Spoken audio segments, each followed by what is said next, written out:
के लिए किया जाएगा। पाकिस्तान को मुजाहिद के आशीर्वाद की उतनी ही जरूरत है जितनी बड़े धार्मिक नेताओं को। हमारे पास फिदाई नहीं है, कोई भी ताकत या मिसाइल उन्हें गिरफ्तार नहीं कर सकती। हमारे पास 30,000 का कैडर है, जैश के पास जिहाद के लिए 10,000 फिदाई तैयार हैं, ये कहा गया है। और अब ये क्लिप सामने आया है जिसमें तमाम ये जो बातें हैं वो साफ तौर पर देखी सुनी जा सकती हैं। इसी के साथ लगातार पाकिस्तान बेनकाब जिस तरीके से हो रहा है उसी में एक ये कड़ी भी जुड़ जाती है, क्योंकि पाकिस्तान ने लगातार यही दावे किए हैं कि पाकिस्तान की सरजमी पर अब कोई भी आतंकवादी नहीं है, कोई भी आतंकी संगठन नहीं है। और उसके बाद जब इस तरीके से ये बयान सामने आते हैं और ये महफिलें जमाई जाती हैं, ये क्लिप सामने आते हैं, तो सवाल खड़े होते हैं। अब देखिए किस तरीके से जैश के पास जिहाद के लिए 10,000 फिदायनी तैयार हैं, ये कहा जा रहा है। कोई ताकत या मिसाइल फिदायनी को गिरफ्तार नहीं कर सकती है। बहावलपुर मस्जिद में चलाया गया है ये मसूद अजहर का टेप, और जिसमें मसूद अजहर की बहावलपुर की मस्जिद से धमकी अब सुनी जा रही है कि दूसरे के पास कुछ हो, हमारे पास तो फिदायनी है। जैश के पास जिहाद के लिए 10,000 फिदायनी तैयार हैं और कोई ताकत या मिसाइल फिदायनी को गिरफ्तार नहीं कर सकते, ये कहा जा रहा है। यानी कि कहीं ना कहीं ये अपना बैकअप लेकर बैठे हैं, तैयारियां करके बैठे हैं।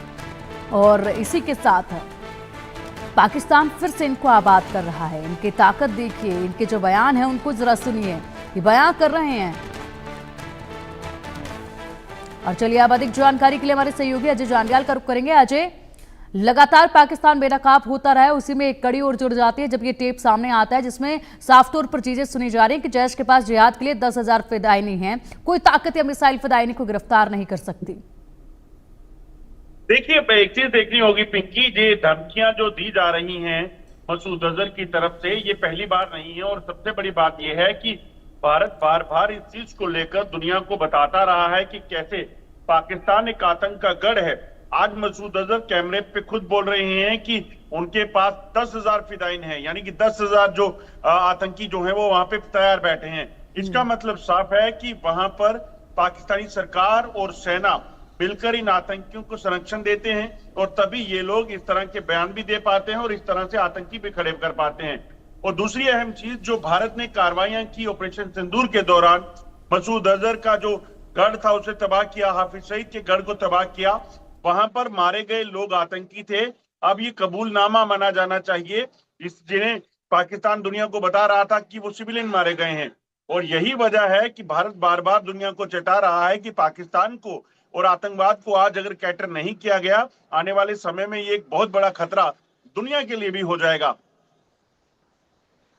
बड़ा खतरा है ये, और लगातार यहाँ पर इनको फंडिंग जिस तरीके से दी जा रही है उसको लेकर भी बात इस टेप में की जा रही है। यानी कि साफ तौर पर हर एक चीज तो उजागर हो रही है, लेकिन बावजूद इसकी पूरी दुनिया चुप है। ये बड़े हैरत वाली बात है। बिल्कुल, सबसे बड़ी बात यही है कि आखिरकार कैसे आसिम मुनीर को ये आतंकवाद नहीं दिखता और कैसे ये लोग जस्टिफाई कर पाते हैं।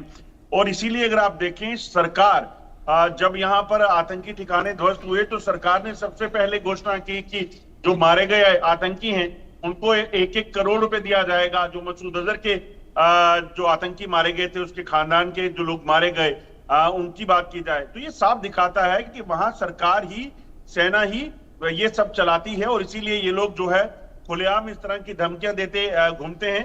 मगर भारत को खैर ऐसे कोई फर्क नहीं पड़ता, 10,000 हो या कितने हो। इससे पहले भी आप देखें तो पाकिस्तान लगातार जो है वो जो आतंकवाद चला रहा है उसे मुंहतोड़ जवाब भारत ने दिया है, चाहे वो जंग के जरिए पाकिस्तान ने कोशिशें की, चाहे वो सीजफायर वायलेशन के जरिए की, या फिर आतंकियों को भेजकर यहाँ पे की। उन तमाम आतंकियों का हश्र क्या हुआ है वो पाकिस्तान भी बेहतर जानता है।